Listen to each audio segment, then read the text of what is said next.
Oi pessoal, eu sou Bruno Calado, engenheiro civil. Atualmente estou morando na Flórida, junto com minha esposa, com minha família, com as crianças. E a gente tem essa ideia desse canal para poder trazer para vocês toda a dificuldade, todo o processo, o que foi bom, o que foi ruim nessa caminhada até chegar aqui nos Estados Unidos. Então hoje a gente vai falar, vamos fazer vários vídeos, não é só um vídeo, são vários vídeos em sequência, onde vai mostrar etapa por etapa, fase por fase, o que aconteceu com a gente durante esse processo. São informações muito importantes e muito interessantes para quem está em dúvida ou que quer criar coragem para poder chegar aqui onde a gente chegou. Cada vídeo que a gente fizer, vamos dividir em 5 etapas. São 5 passos a serem tomados para cada bloco de assunto. Por que isso? Para tornar um vídeo mais rápido, para tornar um vídeo mais objetivo, para que a gente não fique aqui falando de mais coisas que não tem necessidade.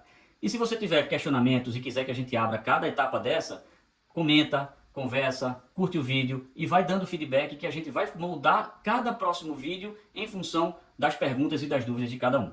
Nesse vídeo eu vou falar para vocês em 5 etapas o processo de imigração desde quando a gente decidiu vir do Brasil para os Estados Unidos de uma forma objetiva e clara, com informações que são interessantes e importantes para que uma pessoa ou uma família possa tomar uma decisão. Tá? Primeiro passo, o início de tudo, né, nesse processo de imigração. Então, a coisa mais importante disso tudo é, no caso de uma família, é de que as pessoas que tomam decisão pela família, que elas estejam alinhadas, que elas estejam unidas nesse processo. Então, foi o primeiro passo entre eu e minha esposa, quando a gente decidiu realmente sair do Brasil e vir para os Estados Unidos. Então, é o que eu costumo dizer, é virar a chave. Quiser saber o motivo, quiser saber um pouco mais, a gente fez um primeiro vídeo onde fala a minha apresentação, o que aconteceu, o que baseou essa decisão. Dá uma olhada lá que você vai entender melhor todo esse caminho. Para onde a gente vai nos Estados Unidos? É muito importante porque tem relação, isso vai interferir diretamente com a adaptação. Adaptação de quem? Nossa, das crianças, é a temperatura, é o clima, é o tipo de alimentação que se faz, né? Então, baseado nisso tudo, a gente decidiu vir para a Flórida. Por quê? Porque tem um clima mais parecido com o Brasil, né? Então a primeira decisão que a gente tomou foi para onde ir e a gente decidiu vir para a Flórida. Uma vez que a gente decidiu vir para a Flórida, qual o caminho? Como é que a gente vai para os Estados Unidos?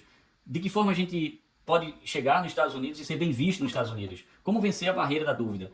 Então a gente, baseado na minha formação, na época eu tinha um mestrado na área de ciências de materiais, já estava cursando um doutorado também na mesma área, na mesma linha de pesquisa, e aí eu entendi que precisava de uma formação, que seria interessante uma formação na área de business. Então eu decidi fazer um Master em Business aqui nos Estados Unidos, relacionado à área de liderança e de gerenciamento. Tá? Então isso foi o que motivou. Então é um curso que viria a somar no meu currículo. Tá? E o próximo passo? A universidade dos Estados Unidos, as informações que a gente tem é que a universidade é cara. Que a universidade ela tem um custo elevado, pega nossas economias, o dólar de 5, 6 para 1 e fica nessa variação e é muito dinheiro investido. E aí como é que a gente sai desse, como é que a gente vence esse desafio? E aí foi quando a gente com minha esposa começou a pesquisar na internet que tipo de bolsas de estudo a gente pode conseguir na Flórida. Então, ela descobriu que algumas universidades da Flórida têm programas específicos, por exemplo, para latinos, que você pode aplicar para uma bolsa de estudo. Claro que eles têm as regras dele, cada universidade tem sua regra. Então, minha esposa conseguiu procurar, a gente encontrou algumas opções de bolsa de estudo, e aí a gente verificou universidades que de repente aceitariam essas bolsas de estudo e poderiam proporcionar uma certa redução de custo para a gente e facilitar e ajudar nesse processo de poder estudar nos Estados Unidos. Então vamos lá, a gente decidiu para onde iria, a gente decidiu o que fazer nos Estados Unidos, fazer um curso, mas um curso que agregaria na formação, e a questão da bolsa de estudo, que é onde proporcionaria a estruturação desse projeto acontecer.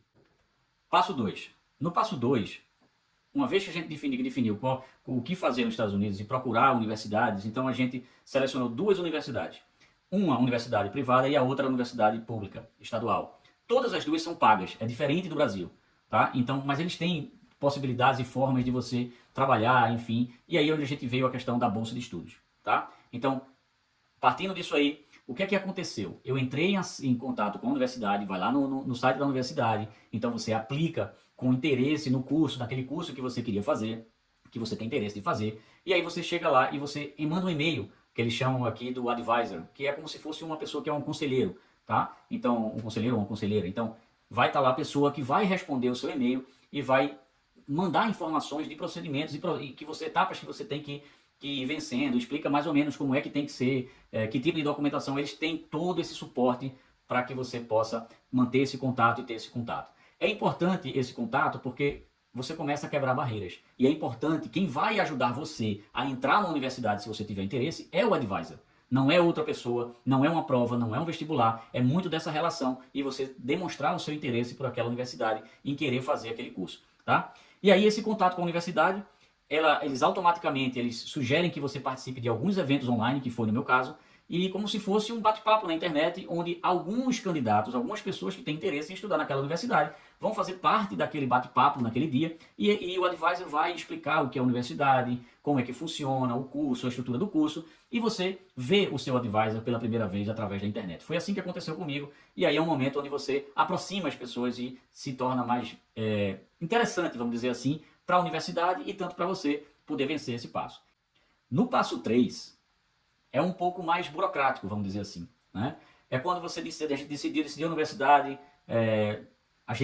um detalhe, a gente foi trabalhando as duas universidades ao mesmo tempo, porque se uma negasse, a gente poderia ter a aprovação da outra. Então, aquele negócio, né? Quem tem 2 planos vai ter um, quem tem um não tem nenhum.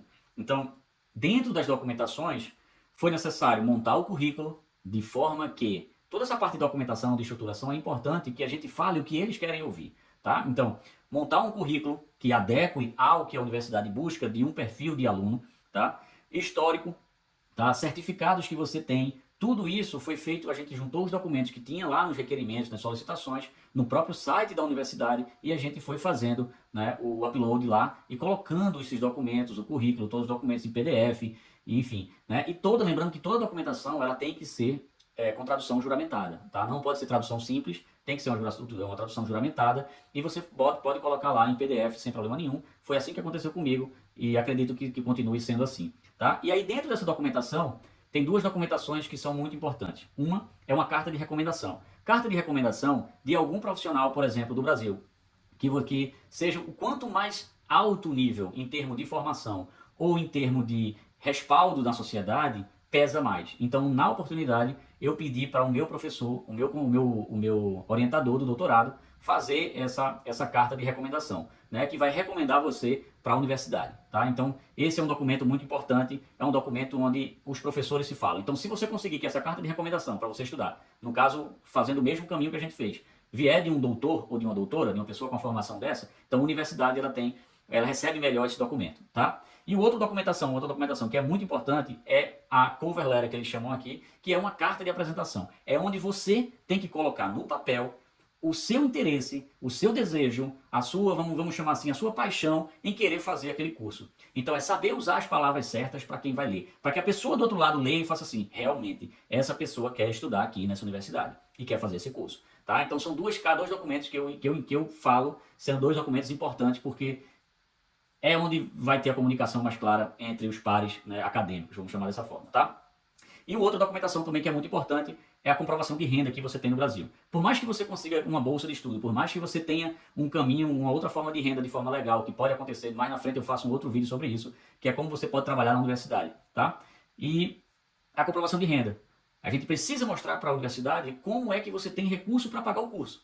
Porque através desse documento é que vem a autorização também para você poder tirar o visto de estudante. Então esse documento é muito importante, essa comprovação de renda. No nosso caso, o próprio banco no Brasil, forneceu essa documentação em inglês já, não precisamos traduzir, se vier em inglês também não tem problema. E aí já vem na língua deles aqui, e aí eles aceitam sem problema nenhum, tá? Então esses documentos foram documentos importantíssimos no processo de aprovação final da universidade. Então foi assim que se deu essa etapa de documentação. No passo 4, é uma sensação ao mesmo tempo de ansiedade, muita ansiedade, ao mesmo tempo de alegria quando você recebe a aprovação, mas de certa forma gera uma certa tensão. Por quê? Participa dos eventos online que eles proporcionam. Você começa a trocar vários e-mails com o advisor e você envia toda a documentação. E aí é agora a hora de esperar. Será que eu vou ser aprovado? Será que eu não vou ser aprovado? Quando eles vão mandar a carta? Então a gente vê muito isso em filme, né? Então a gente vê, tem muito filme assim mais antigo que o estudante fica em casa recebendo, e aí recebe uma carta, vai lá no correio, pega, abre, e aí vibra com a família que recebeu a aprovação da universidade. É exatamente essa sensação. Só que hoje em dia não é mais pelo correio, então vem por e-mail, tá? E foi assim. Então quando a gente recebeu num período, né, em julho, junho, julho, a gente recebeu a primeira aprovação da primeira universidade e mais ou menos ali em agosto para setembro a gente recebeu a aprovação da outra universidade, tá? Então tivemos as duas aprovações e aí daí a gente foi escolher e optamos pela universidade estadual, porque ela tinha um programa de bolsa de estudo melhor do que a universidade privada. Não estava garantido que ia conseguir bolsa, não, aqui a gente tinha a informação de como aplicar para a bolsa, mas a gente só podia aplicar para a bolsa quando estivesse nos Estados Unidos. Com essa aprovação, a gente recebe essa carta, tá, de aprovação e envia mais documentos. Eles pedem mais alguns documentos para poder comprovar algumas outras etapas. Por exemplo, eles podem pedir, depende da universidade, eles podem pedir a carteira da vacinação, se você conseguir fazer a tradução disso já facilita para eles. Eles podem pedir prova de proficiência do inglês, que você vai fazer o TOEFL. No meu caso, eu fiz o Duolingo, né, que é aquele aplicativo, e eles estavam também, algumas universidades aceitam outros tipos de formas de você fazer essa comprovação da proficiência do inglês. Então é uma dica muito importante para vocês. Quem decidir fazer esse caminho, começa a estudar inglês, começa a fazer curso de conversação para poder ficar com o inglês afiado e você poder ter essa proficiência, tá? Então, uma vez que foi cumprida toda a parte da documentação com a universidade, a gente recebe o tão esperado I-20. O que é o I-20? É um documento onde a universidade oficialmente faz o seu aceita você como estudante, e ali ela descreve tudo, descreve quanto, descreve que ela já verificou sua capacidade financeira de pagamento, descreve algumas informações pessoais, e a universidade, a partir daquele momento, ela diz assim para a imigração dos Estados Unidos: eu atesto e eu dou suporte para esse estudante vir para os Estados Unidos. É mais ou menos assim. Então esse documento I-20 é o que a gente usa para aplicar para o visto, para solicitar o visto junto ao consulado americano no Brasil. Então esse I-20 ele é importantíssimo, ele é o principal documento. Sem ele, não é com a carta da aprovação da universidade que você vai solicitar o visto.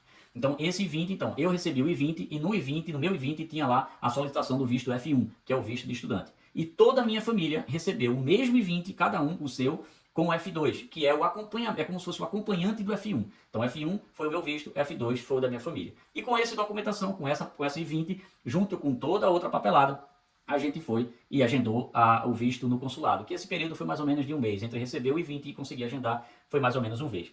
E aí, se vocês quiserem saber mais sobre essa entrevista, saber um pouco mais do que tipo de documento levar, como é que isso aconteceu, como foi a entrevista, isso aí dá um vídeo completo, tranquilo, tá? A gente foi uma sabatina de mais ou menos uns 30 minutos, mas é interessante, se vocês tiverem interesse, comentem aí, peçam pra gente gravar o vídeo, porque é importante a gente saber o feedback de vocês, se está sendo interessante a gente poder continuar esse bate-papo ao longo desses vídeos, tá? E assim, a gente fechou a parte de chegar ao consulado para solicitar o visto de estudante e poder vir para os Estados Unidos.